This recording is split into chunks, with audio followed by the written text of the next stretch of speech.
Well, if you just joined in, I'm Edgar King. I lead the teams here. It's a joy to serve, and I think I have grown more as a follower of Jesus as I've served here, and so I'm grateful to you, even for allowing me to serve you guys. God is just wise and is beyond what we could imagine, and I realize that I wouldn't have been the follower of Jesus I am today if I didn't get the opportunity to serve you all, and so I'm grateful for that. I have revealed you to those whom you gave me out of the world. They were yours, you gave them to me, and they have obeyed your word. I will remain in the world no longer, but they are still in the world, and I am coming to you. Holy Father, protect them by the power of your name, the name you gave me. When I was with them, I protected them and kept them safe by the name you gave me. I have given them your word, and the world has hated them, for they are not of the world, any more than I am of the world. My prayer is not that you take them out of the world, but that you protect them from the evil one. They're not of the world, even as I am not of it. Sanctify them by the truth. Your word is truth. As you sent me, I sent them into the world. I have sent them. As you sent me into the world, I have sent them into the world. The good news is, Jesus is praying for you. The bad news is, you are going to need it. This is Jesus' prayer right before his death over the disciples and the church. And it's full of imagery of warfare. Lord, protect them. I have left them in the world, and I am coming to you. I protected them while I was here. Now you protect them. Protect them from the evil one. We spent a couple of weeks talking about the enemy of our soul, the devil. And then he says, sanctify them by the truth. Last 2 weeks we were talking about the war and lies. The truth is the way, spirit and truth is how we are formed into the likeness of Jesus. Now Jesus is praying for protection over his disciples and the church, and he's particularly mentioning the world. My dear friends, if we are in the world and we're at war with the world, we are behind enemy lines. And Jesus has compassion for us because of this. We're left behind enemy lines. But he has faith in the Father. So he prays to the Father, protect them. And therefore he knows this is going to be okay. He's left his spirit. We're in him and he's in the Father. So we are in the Father. So he has faith. But he still prays, Lord, protect them. We've been on this series on spiritual warfare, battlefield. And today we'll start talking about the world. What does it look like to live in our country? What does it look like to live in our county that was recently, our city, right? Because wherever we live in our cultures today, we find ourselves behind enemy lines. When you see the word, the world in Scripture, it could mean just people or the earth, and in other cases, it means just the culture of the world, the ways of human beings and what they do. And how, the overall way of life of the world, especially the secular world. So far, we've been making the point that we're at war. We have an enemy, the devil, and he's at war with God, against God, and his minions afflict us both directly and indirectly, both human beings and nature. This is such an important worldview, because if you don't have that in your worldview, then the issues of the world, you start imputing them to. You start fighting your friends. You start fighting your family. But it's so important to know that we have a different enemy. And what we are seeing are just symptoms of that warfare. Here's an exhortation from Pastor Paul to the church in Ephesus, chapter 6. Finally, be strong in the Lord and his mighty power. Put on the full armor of God so that you can take your stand against the enemy's schemes, not against your friend. But for our struggle is not against flesh and blood, but against the rulers, against the authorities, against the powers of this dark world, and against spiritual forces of evil in the heavenly realms. Our struggle is not against people. It's so easy because we see them, it's so easy to make our struggle against those people. They don't want peace, they want violence, they want trouble, they don't want fair elections.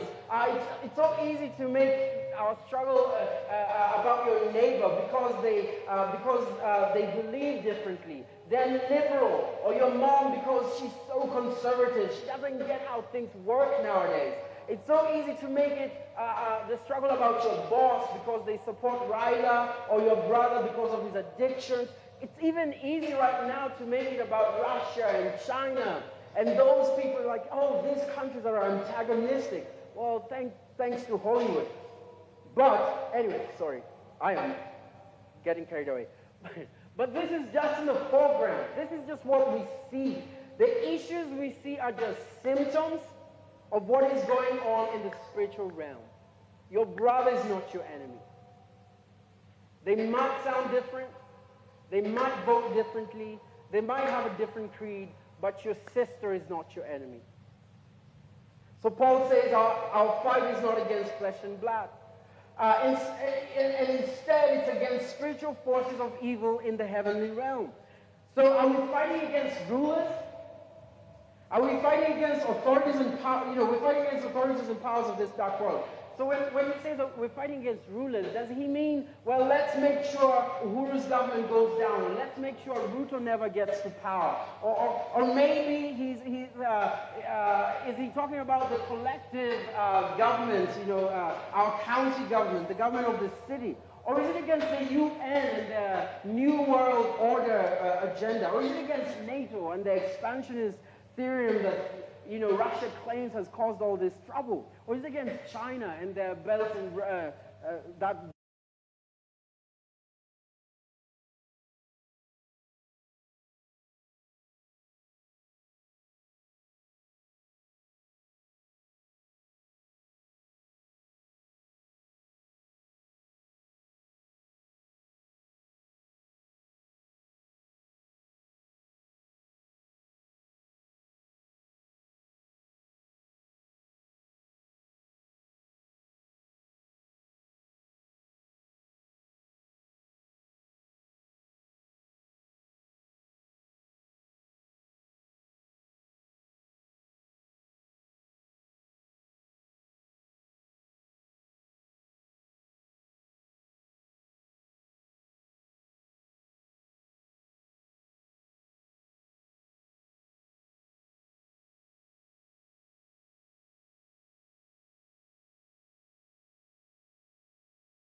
In the realm or spiritual realm. This realm is just as populated as the human realm. So for example, in the Bible, you often find, you'll in a few places find the phrase, the counsel of God, or the divine counsel. One common example is in the book of Job. Before his suffering begins, there's a council that gathers around God. And God seems to even take the advice of none other than the Satan. It's like God is ruling with a group of people he's conferring with. Or in Psalms 82 verse 1, yes, just the entire Psalm 82. But I'm just going to read verse 1. It says, God presides in the great assembly. He renders judgment amongst the gods. What is going on here? What is going on here? God among the gods? How many are there? You know, if you know the story of Israel's freedom from Egypt, you know that this was a battle between Yahweh and the gods of Egypt. Wait, how many are there? And what makes us choose the right? Like, who is God amongst the gods? Is he one God amongst a pantheon of gods? What's going on in the Bible? This understanding is key in our fight against the world. Because there's often a lot happening in the middle ground, and that's what I want us to explore. So, I want us to read Genesis 1, 14 through 18. And God said, let there be light in the vaults of the sky to separate the day from the night, and let them serve as signs to mark sacred times and days and years, and let them be lights in the vaults of the sky to give light to the earth. And it was so. God made two great lights, the greater light to govern the day, and the lesser light to govern the night. He also made the stars. God set them in the vault of the sky to give light on the earth, to govern the day and the night, and to separate light from the darkness. And God saw that it was good. Then it was evening, and it was day. That was the fourth day. What's happening here? There's a lot more than just talking snakes in Genesis. So, even before this, we already had day and night. Is it just lack of scientific knowledge? Well, of course, they probably didn't know that the rotations of the earth in connection with the revolutions of the earth cause seasons and day and night. But maybe there's something more going on here. It's not just lack of scientific understanding. I want you to take note of some of that language. God created the two great lights, and they were made to govern, to rule. That is the same language after God creates human beings. It's the same language he uses. And he created human beings to govern and to rule. So the very same charge that is given to human beings is given to what are called the two great lights. You see, this is probably because the sun and the moon were just symbols of way bigger things that were being created. Spiritual beings that were being created to actually take charge of the heavenly realm. To actually separate the night and the day. To act just like human beings were created to reign and rule, so are these lights, so are these spiritual beings. God creates out of love, just like he created human beings. It was out of love that he created these spiritual beings, and their job was to provide light. Not necessarily in the physical sense, but they were supposed to separate confusion and light to the natural realm, to give direction, to lead. It's like a heavenly bureaucracy. But both are given free will. Free will is dangerous, but because people can choose all sorts of things. But free will is also the only way that true love is possible. Free will is also the only way that true worship is possible. The example I could give is we have one government in Kenya, but there are 47 county governments. There's some sort of layering. Now let's go to the next scene of the drama. Revelation 12:7. And there was a war in heaven.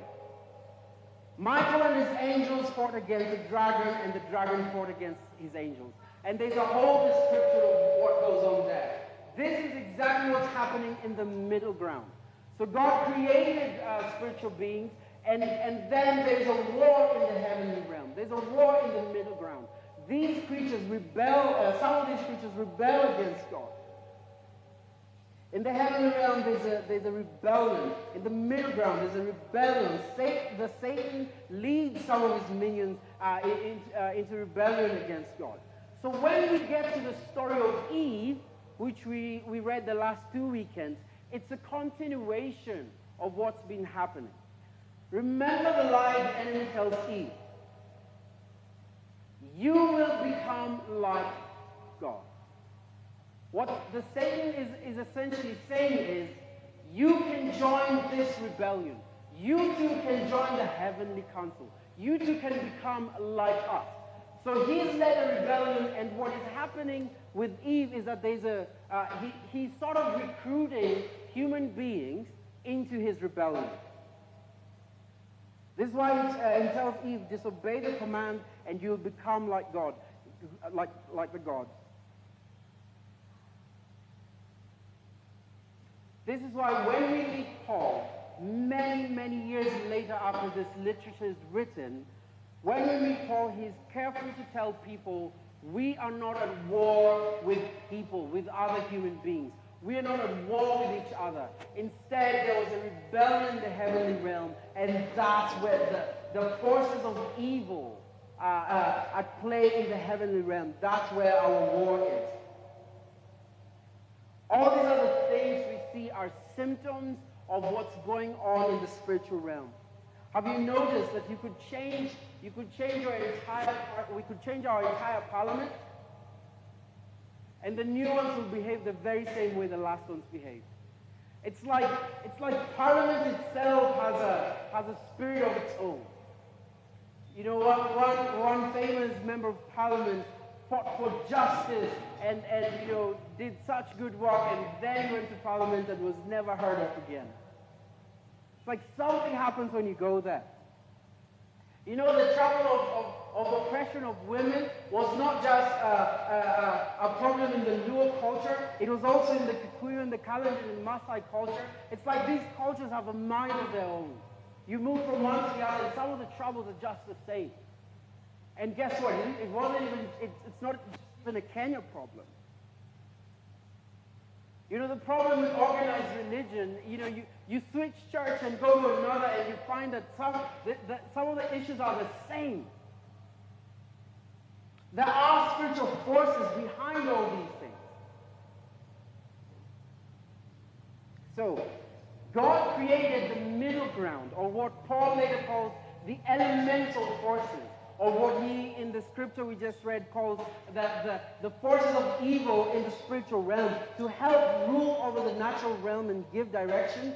Sadly, they have overstepped their boundary and are trying to act as if they are God. They're trying to take, they tried to take his throne in heaven. They were cast out of heaven. If you continue to read Revelation 12, it says that, and the devil and his angels lost their place in the heavens. And so what they've been trying, what then the devil tries to do is then take his throne, take the throne of God in the hearts of human beings. And sometimes people give themselves to these things as if they were God himself. The way people defend capitalism as if it is God himself. And in equal measure, people worshiping socialism, and both sides trying to recruit Jesus, not him as king, but they're just recruiting him to use him in their fight. And Paul is saying, but that's not our fight, really. The way people worship their churches and their church leaders and our political leaders, and then we recruit Jesus to power. But if Jesus were here, he'd have voted for her. And Paul is going, but no, that's not our fight, really. The way people worship political ideologies in the West and in Africa, most of Africa, how people worship political personalities, they've become new idols. And people are sacrificing their family and their faith and everything of the altars of their worship. The way our culture, this younger generation, you know, and just this global culture worships sexual freedom and ideologies around sexuality, they've become new gods. Everything is being sacrificed at the altars of these new ideologies. Everything is being sacrificed at the altars of these institutions. And Christianity is just co-opted. It's possible. It's possible, sadly. It's not true. We've lived this lie until it looks true. Today it's possible to be culturally Christian and not follow Jesus at all. There is no concept of that in the Bible, but we've made it possible. Just go to church. Just sing a couple of songs on Sunday. But you don't have to change how you live. It's like, hey, Jesus, I follow you, I agree with you up until this point. At this point, no, I really like this. I don't think we agree on this. And so it's possible to become culturally Christian and not follow Jesus at all. There are spiritual elemental forces behind religion. We laugh at the ancients for worshiping the sun and the moon, but we're doing the same thing. Even in church. Because we're worshiping all these ideologies and political parties and politicians, and these are just symbols that are in place, and behind them are spiritual forces that are rebelling against God and trying to act like God. Governments, political and economic ideologies, science, religion, law, all these are symbols. They were meant to give light to humanity. Tradition was meant to give light to humanity. But now people worship them. Jesus looked at the Pharisees one day and said, the problem with you people is that you have replaced God with the traditions of men, and it's possible to do it all over again. Even the church can possibly replace the worship of the Father with the worship of even worship music itself.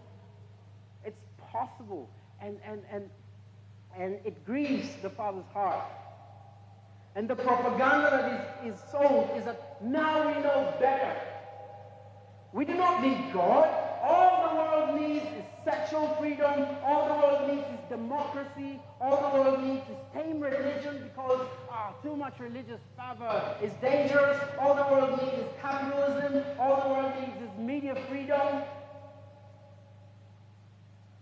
People worshiping at the altars of symbols that were meant to give light to the world, that have elemental forces behind them. So Paul wants the church, Paul wants you and I to not again be enslaved by these gods. It's like, how do you want again to be slaves to these things like you were before?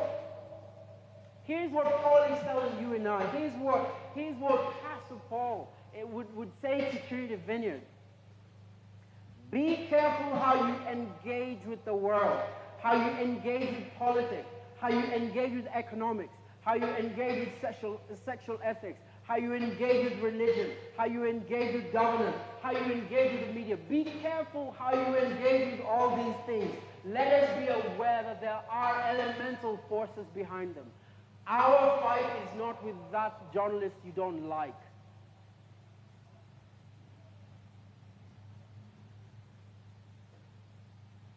Let us be aware that there are elemental forces behind them in rebellion against God, no matter what name your political party comes with. Even if they come with God's Peace for Kenya political party, be careful how you engage with them. And when we get enslaved in all this, we take part in the rebellion against God. We become exactly what we see Eve doing. It's like, oh, I think it is wise. Oh, I think it pleases me. When we told that Eve saw that it was good for food, I like that it fulfills my desire. And then, and it was good for gaining wisdom. This must be better. Those people didn't know enough. And we keep saying the same things. So be careful. It's not that there isn't a lot more known today, but be careful. So how do we fight? Galatians 4. Oh, no. So before you go there, why would God even put these things in place? Or did God put these things in place? So Galatians 4. What I am saying to you, as long as an heir is under age, he's no different from a slave.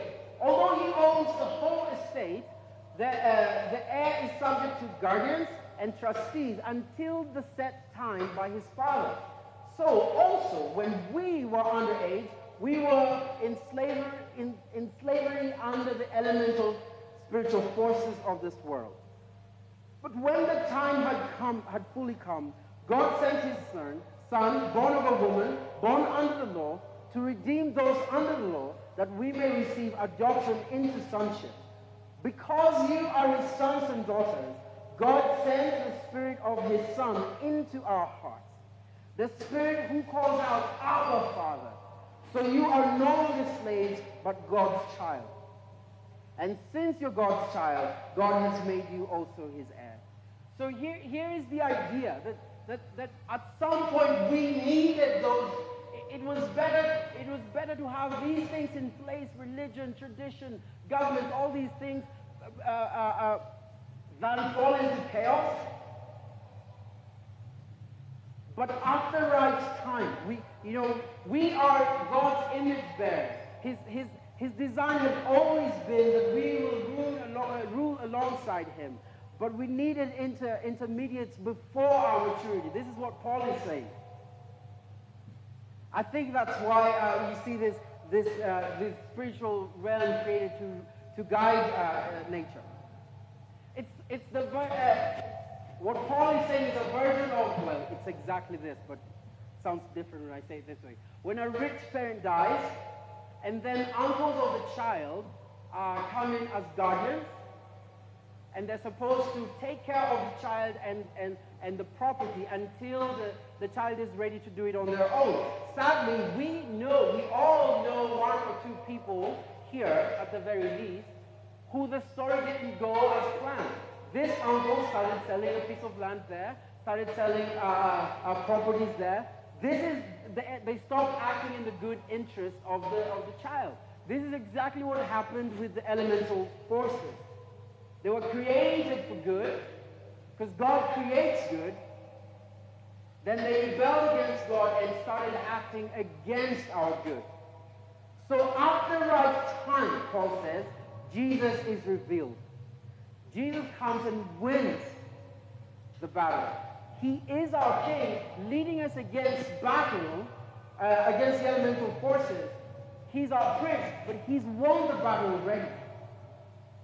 This is the first Sunday of Lent, and I said this is our Lent season as we walk towards Easter. And we're walking towards the death and the resurrection of Jesus. And the church for generations looked at the death and resurrection of Jesus as Jesus gaining victory. On that cross, Jesus won the battle. So this is what we're heading towards.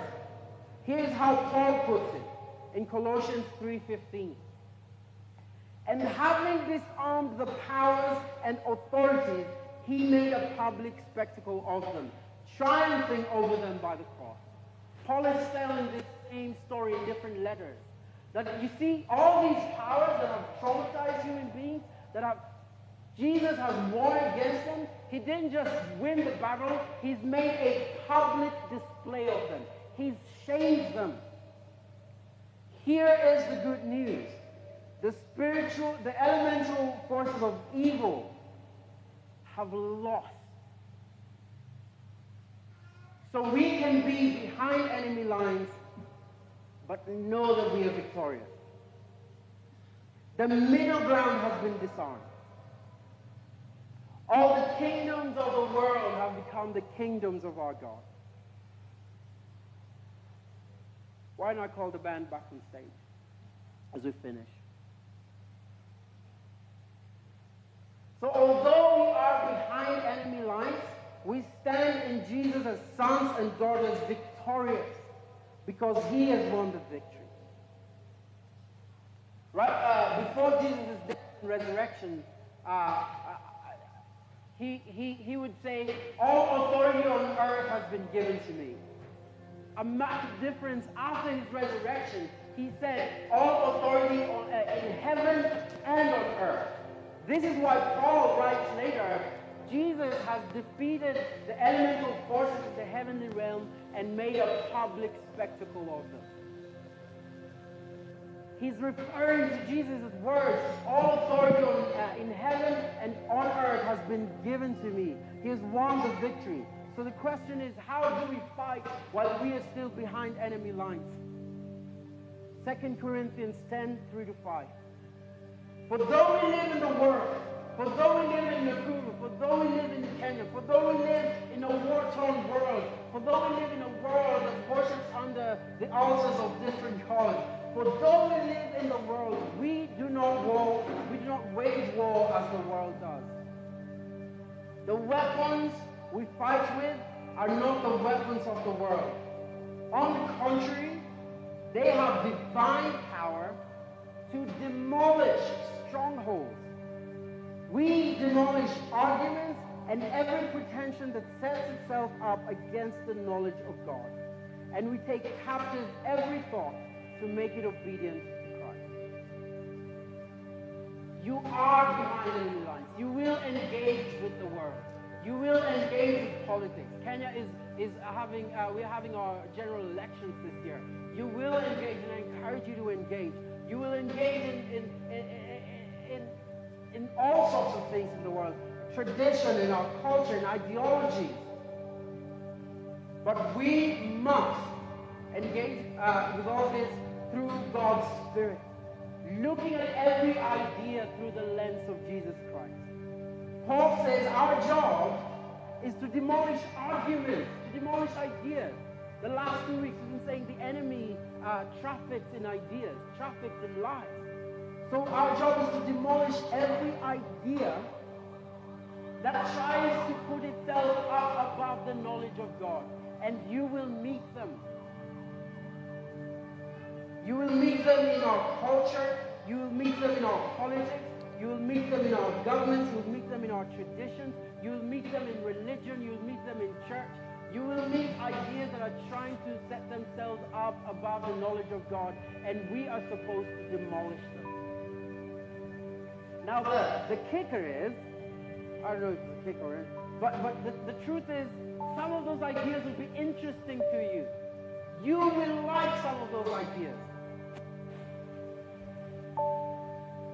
It's not a question of your preferred sexual ethic. It's not a question of your preferred political party. It's not a question of your preferred way of living. The whole thing is we will meet ideas, and if any of them is trying to set itself up against the knowledge of God, we bring them down.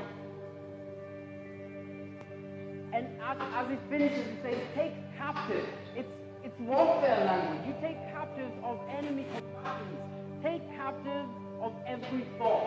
As thoughts come to us, whether from inside you or from what you're hearing on radio or TV. I don't know if anyone still listens to radio. When thoughts are coming along to us from the world, Paul says, take captive of every thought and make them obedient to Jesus. The question isn't whether the world will have ideas. The question is whether we choose to say, Jesus, what do you think of this? The world says this is the way to go. What will take captive of that thought and ask Jesus, what do you think of this? Sometimes these ideas will be falsehoods against your identity. I spent yesterday for my Sabbath just sitting and I just realized that God wanted to talk to me about lies I'd believed about my identity. And actually, it sprung up, that conversation sprung up in the last 2 weeks as we've stood here. I realized I really struggle when people ask me why I talk the way I do. And so that came up in my time with Jesus yesterday. There are lies I've believed about my identity. And so the invitation is to take captive of every thought and make them obedient to Jesus. While you are in the world, you will not fight like the world. You will fight with both spirit and soul. Why don't you stand as I release this? I'm sorry we went a bit long.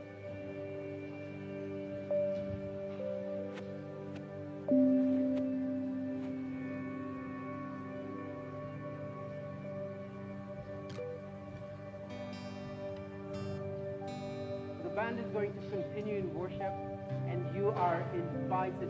You're free to just be in your Father's presence.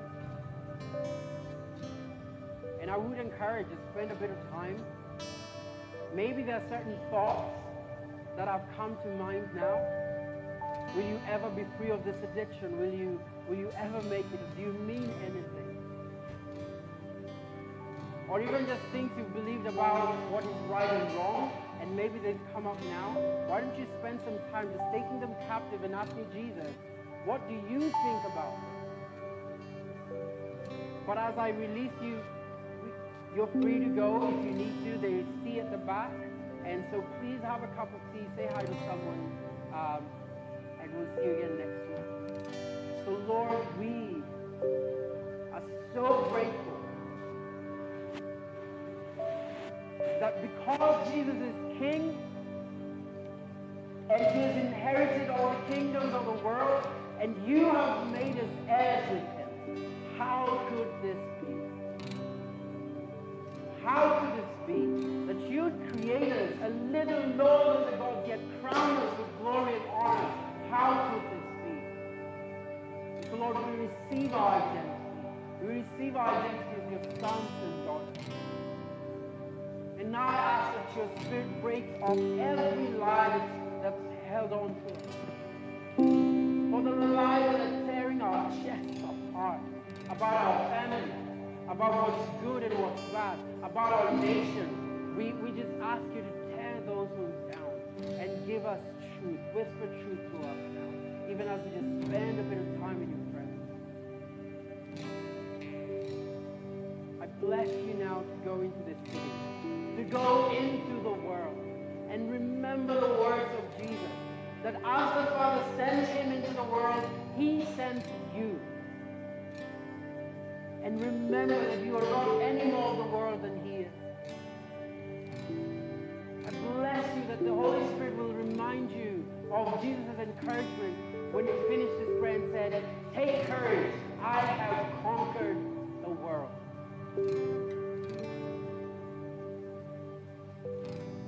And I pray that you will begin to see victory as you live for Christ in your culture, in your family, in this town, in your working culture, in your schooling environment.